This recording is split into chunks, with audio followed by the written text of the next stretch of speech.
Hey everyone, this is DayTraderRockStar, and tonight I'm just going to do a fast little video on some stocks that I'm currently in, and just kind of doing a review of those, and also showing some stocks that we could learn from because they're perfect examples of how to build a chart.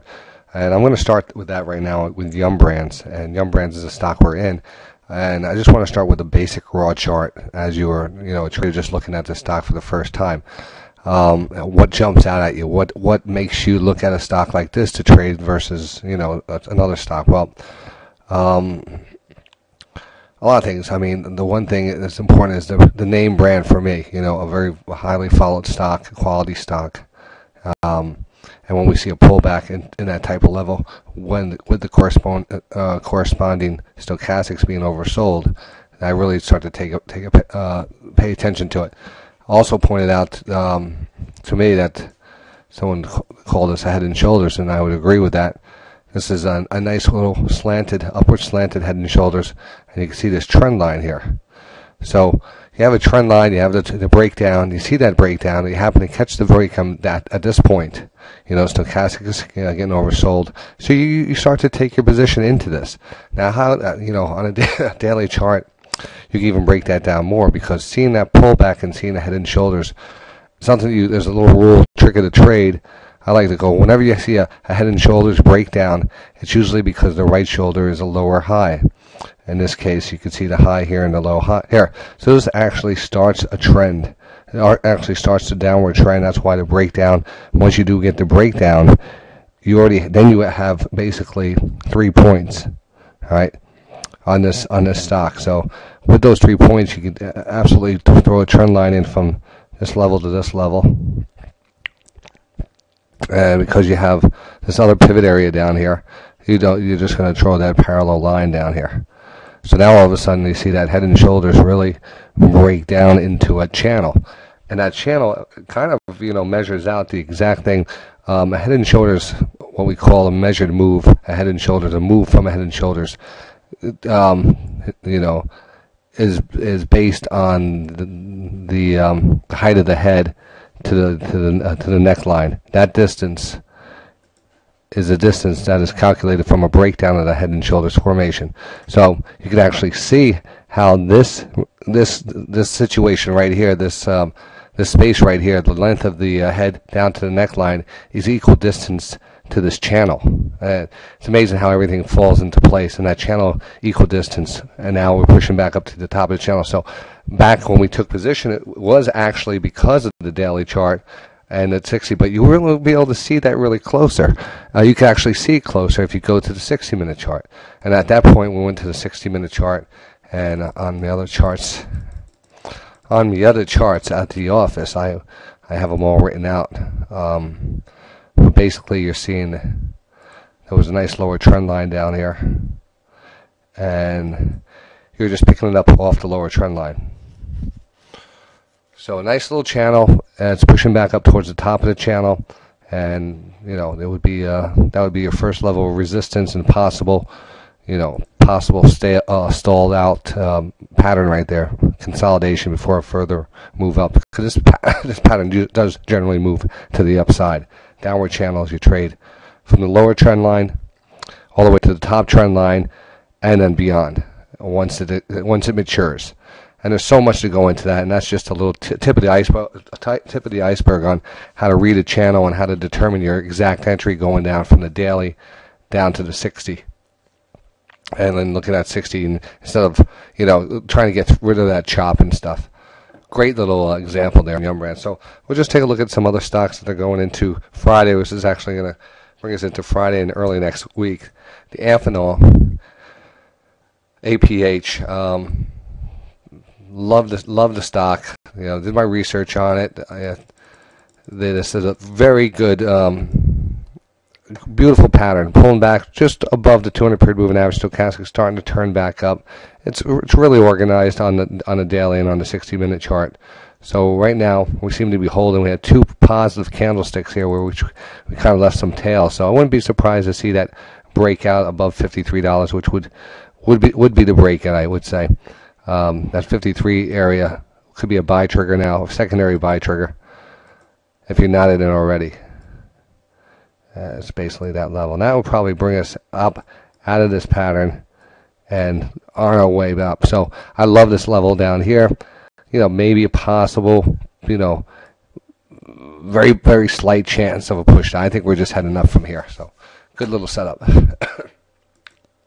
FedEx was a trade last week. And, it was off the weakness and the reversal and pushed right back up, took profits. Now we're kind of patterning out again.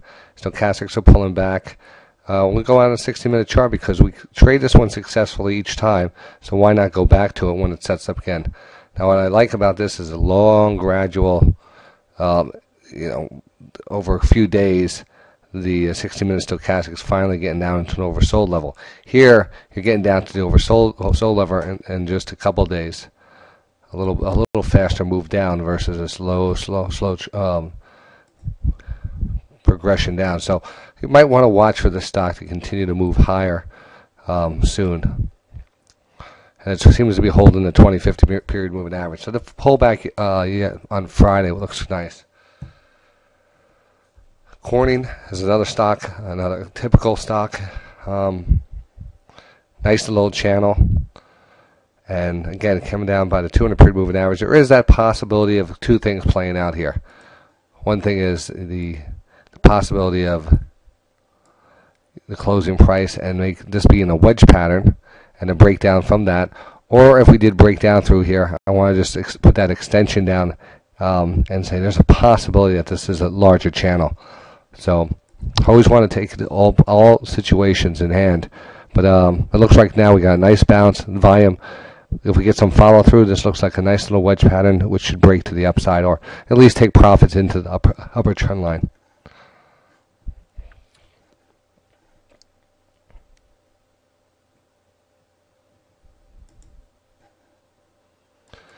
All right, next stock we have SWKS.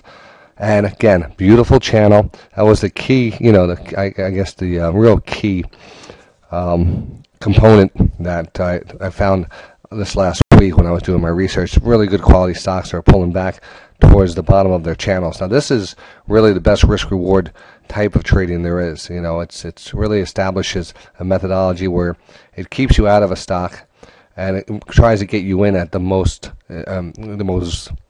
potential bounce times in a case of trading to the long side or potential sell side. It really depends on which side of the market you're trading. The indicators will just be the opposite.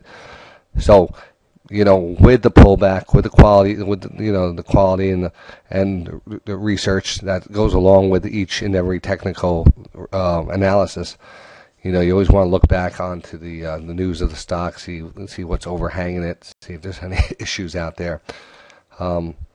And again, this looks just so good here. So you actually see a nice 3-day consolidation. And if you look at 3-day consolidations, once they break to the upside, they usually have a nice little run from there. There's a 3-day consolidation over here. You can see that breakout and that run. And whenever you have that 3-day consolidation, you seem to have that. So if we could actually get back above this 3-day consolidation, which would be 29.60, I think this would really take off to the upside. Possible little potential little retracement down here, 25.18, say $25. So that's something that you have to take in consideration, because that stock could easily come down and just kind of candle out, reverse, close right here, and then start working back up. So you have to feel comfortable with this level. I think the important factor and another important key to being successful is knowing how much you're willing to risk in the first part of a trade, because trading is not, it's definitely not an exact science. It might sound like it would be with support and resistance lines. Lines are very, when you think of lines, you think of a straight thing where something's not going to penetrate it. But in this case, the stocks tend to penetrate different levels and push the levels of each thing. But you have to have confidence and know that you're taking most of the risk off. So why not take that trade there? And why not, put the thing? I think fear in trading is a big, is a big setback. Not having enough confidence in each of your trades, and that comes down to position sizing, how much you're getting in on your position, and basically confidence in your abilities. So Once you do see these established lines and the lower trend lines and the 5 indicators, which are the stochastics, trend lines, moving averages, recognizable patterns, and even reversal candlesticks. So all these kind of meeting up here, the 200 period moving average, lower trend line, recognizable pattern, oversold stochastics. This whole area is golden. So love that setup. So I just want to pass these on and why we're looking at them. Yum Brands was a great example of the same exact thing we were looking at. I think we started off with that. So let's see what else. The FedEx. And I think that's it. I just want to get those stocks out to you. There's other ones out there that I love. SPLS, Staples. And you can see, what we're looking for is this is the first little breakout, the first little bounce. This is the first retracement. So this is where you're going to start to see that base being put in here. The market should hold enough strength that we hold off the recent lows. So you try to time the pullback versus the recent lows. Now on the daily, sometimes the daily doesn't come all the way down depending on the strength of the stock. So I defer to the 60. The 60 did come down here, get oversold for a while, and that's why we actually took that long. And it's holding, it's holding $20. It's not outstanding, but it's definitely holding up for now. Again, we have a nice 2-day pattern on this, so I would look for a break above that to be, very confirming on the W starting to work out. All right, I think that's going to be it. All right, so that was a little update going into Friday. You guys have a great weekend. I'll see you guys tomorrow anyway, or this morning if you're getting this.